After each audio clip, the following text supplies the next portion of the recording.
Hi guys, and welcome back to my YouTube channel. So I appreciate I'm in a slightly different environment. Background's looking different, but I'm just at my parents' house, so I came to visit them today. I'm here for the weekend, hence the change in scenery. But it doesn't change anything. We still got to get the content out there so you guys are getting as much value as possible. So it doesn't stop us from posting and getting all the information out there. So in this video, I'm going to be talking about if I had around £30,000, what I would do. If I was starting out with that money, how would I actually use it to ensure my investment is pretty safe, but it's generating good cash flow for me as well. Now, before I get into it, guys, if you've been watching my videos, getting value from my videos, please do subscribe. It helps the channel. It lets us get out there to those that are looking to buy their first residential home or their first investment property, so they're getting all the information that they need so they can do it confidently. Appreciate you. So back to the video. So the first thing that I will do is look at areas in the UK where that £30,000 can be used and leveraged. So 30,000 is going to cover us for our deposit, our stamp duty, and our fees as well. So solicitor fees, mortgage fees, so your valuation fees, your broker fees, that's all got to be facilitated and thought about when you're thinking about your £30,000 budget.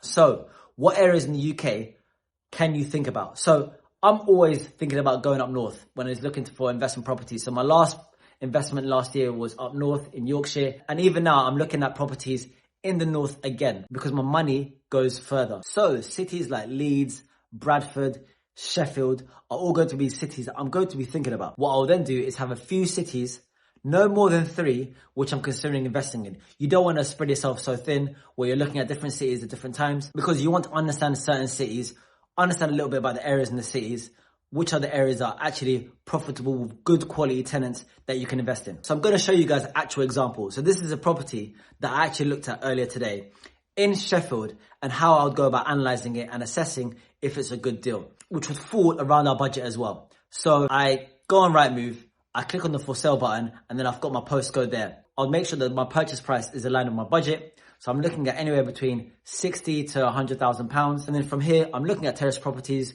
They're generally going to be the ones that I'm looking to invest in, as they generally tend to be the most profitable when it comes to actually buy to lets. And then from there, I'm going to click the search button. And then here's a property that I'm interested in. So I'm going to click on it. And here it's up for £100,000. So I can see that it's a 3-bed terrace. There's a station 1.5 miles away from the property, which isn't ideal, but it's not that far away either. And then I can also see that there's some local schools near there as well. From here, I can see that the purchase price is £100,000.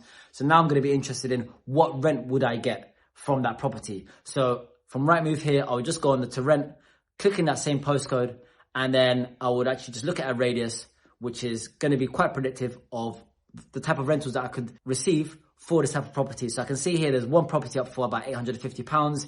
It's not been let agreed, so it's not been agreed yet, and it's only one property, so it's not enough data for us to go on. So from there, I'm going to go on Open Rent, which is another platform where landlords will actually put up their properties for prospective tenants to actually look at and apply for.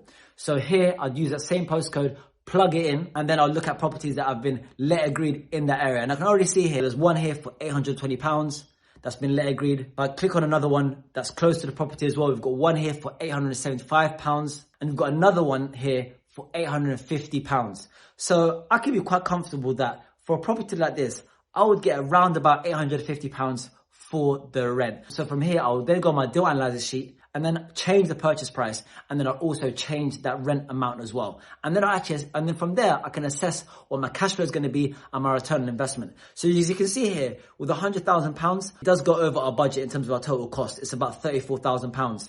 So what I would then look to do, call the estate agent and actually see if I could get that property for below what's been asked for on Rightmove.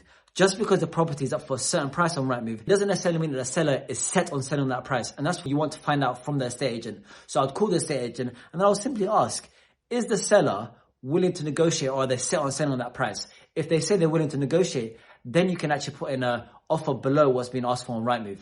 So for example here, you could put in an offer of £90,000 and see what happens from the estate agent side. So if you could potentially get it for £90,000, then you could plug that number into your deal analyzer sheet here as well. And you can plug it in, and here you can see that actually your cash flow and your return investment increases. So your total cost here is £31,000. So it's just over your £30,000 budget. If I had £30,000, this is how I would do it. I'll look at certain areas where I know my budget can actually buy me a good cash flow property. And then as I've done here, I would then assess those properties that I'm interested in, and then from there be able to actually assess what the cash flow is and the return on investment. So hopefully this video has helped you understand how you can actually leverage your £30,000 to buy a good, solid investment property. So if this video has helped you, then also feel free to download my How to Buy Your First Investment Property Starter Guide. That will be in the description and in the pinned comment. And if you want further guidance and mentorship on how you can actually buy your first property, I've built a framework called the Property Playbook. And if you want to know more about it, then just feel free to DM me on Instagram or TikTok. I'll be putting my handles in the description. Maybe we can discuss how we can work together to get you to your property goals. So if you enjoyed this video, do give it a like. And if you found value from this video or any other video on this channel, then do subscribe as well. And until next time, happy investing.